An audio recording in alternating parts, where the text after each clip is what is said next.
여러분, 오늘 우리는 하나님의 놀라운 약속과 하나님의 신실하심에 대해 나눌 것입니다. 우리 마음이 오늘도 하나님의 말씀에 열려서 진정한 믿음과 순종의 길로 나아가기를 원합니다. 하나님께서 여러분 각자의 마음에 감동을 주셔서 하나님의 사랑과 은혜를 깊이 느끼고 또 그 사랑에 응답하는 삶을 살게 되시기를 축복합니다. 함께 마음을 모아 은혜를 나누겠습니다. 오늘 우리에게 주시는 말씀은 창세기 6장 11절에서 22절 말씀입니다.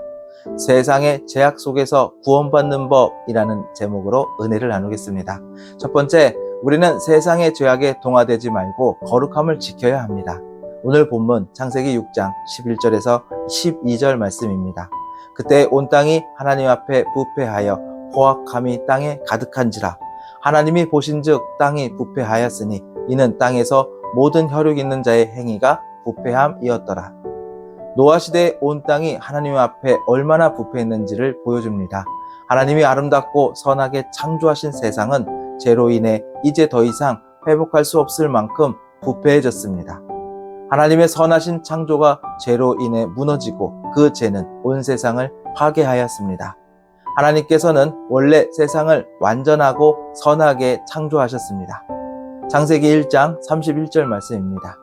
하나님이 지으신 그 모든 것을 보시기에 심히 좋았더라. 저녁이 되고 아침이 되니 이는 여섯째 날이니라.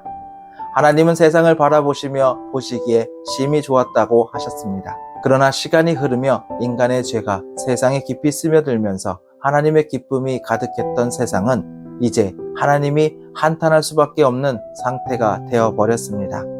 사람은 자연을 돌보고 다스릴 책임을 가지고 있었지만 죄로 인해 이제는 오히려 피조물을 망치고 황폐하게 만들고 있습니다.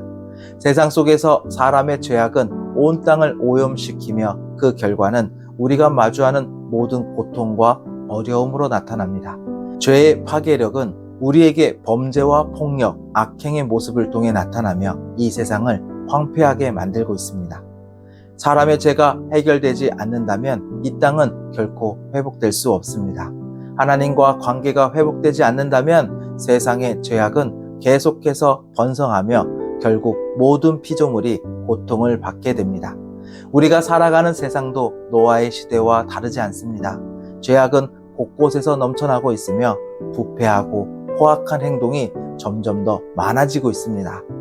우리는 세상의 죄악에 물들지 말고 거룩함을 지켜야 합니다. 죄의 길이 아니라 거룩의 길을 선택하고 예수님을 통해 주어진 구원의 은혜를 붙들며 하나님의 뜻을 따라 살아야 합니다. 오늘도 하나님께서 우리의 삶과 세상을 바라보고 계십니다. 우리는 죄의 유혹을 멀리하며 하나님께 기쁨을 드리는 하루가 되기를 소망합니다. 두 번째, 하나님은 죄로 가득한 세상을 결코 용납하지 않으십니다. 오늘 본문 창세기 6장 13절에서 17절 말씀입니다. 하나님이 노아에게 이르시되 모든 혈육 있는 자의 포악함이 땅에 가득함으로 그 끝날이 내 앞에 이르렀으니 내가 그들을 땅과 함께 멸하리라. 너는 고페르 나무로 너를 위하여 방주를 만들되 그 안에 칸들을 막고 역청을 그 안밖에 칠하라. 내가 만들 방주는 이러하니 그 길이는 300규빗, 너비는 50규빗, 높이는 30규빗이라.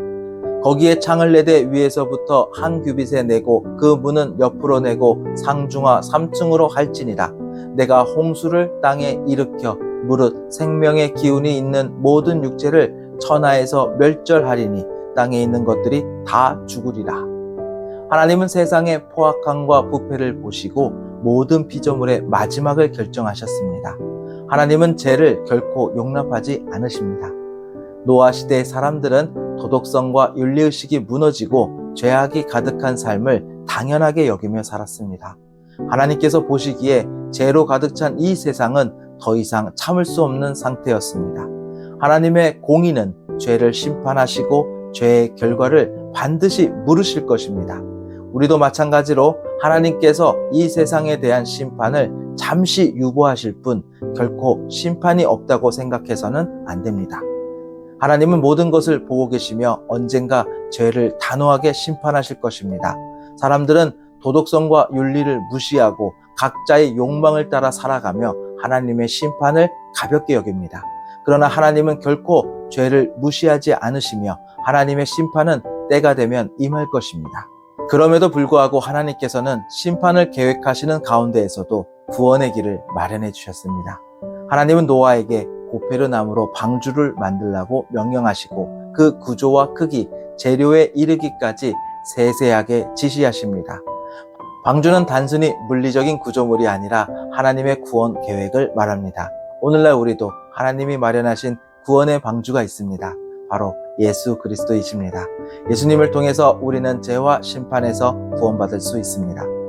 에베소서 2장 8절입니다. 너희는 그 은혜에 의하여 믿음으로 말미암아 구원을 받았으니 이것은 너희에게서 난 것이 아니요 하나님의 선물이라.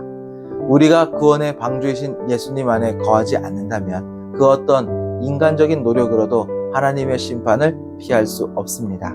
자기 생각과 자기 방식을 따르는 방주는 구원의 능력이 없지만 예수 그리스도를 마음으로 믿어 입으로 시인할 때 참 구원의 길이 있는 것입니다.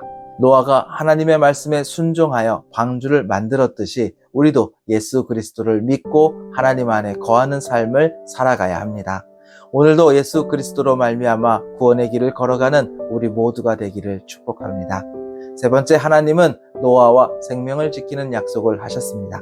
오늘 본문 창세기 6장 18절에서 22절 말씀입니다. 그러나 너와는 내가 내 언약을 세우리니 너는 내 아들들과 내 아내와 내 며느리들과 함께 그 방주로 들어가고 혈육 있는 모든 생물을 너는 각기 암수 한 쌍씩 방주로 이끌어들여 너와 함께 생명을 보존하게 하되 새가 그 종류대로 가축이 그 종류대로 땅에 기는 모든 것이 그 종류대로 각기 둘씩 네개로 나아오리니 그 생명을 보존하게 하라.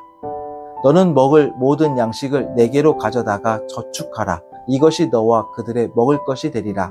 노아가 그와 같이 하여 하나님이 자기에게 명하신 대로 다 준행하였더라. 세상이 홍수로 모두 멸망한 후 하나님은 노아와 새로운 약속을 맺으실 것입니다.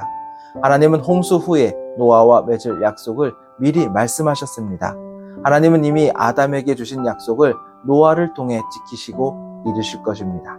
그리고 새로운 인류의 시작인 노아는 아담과 다르게 하나님의 말씀에 완전히 순종합니다. 하나님은 사람들의 죄를 분명히 심판하시지만 세상을 만드실 때 아담과 맺으신 약속도 취소하지 않으십니다.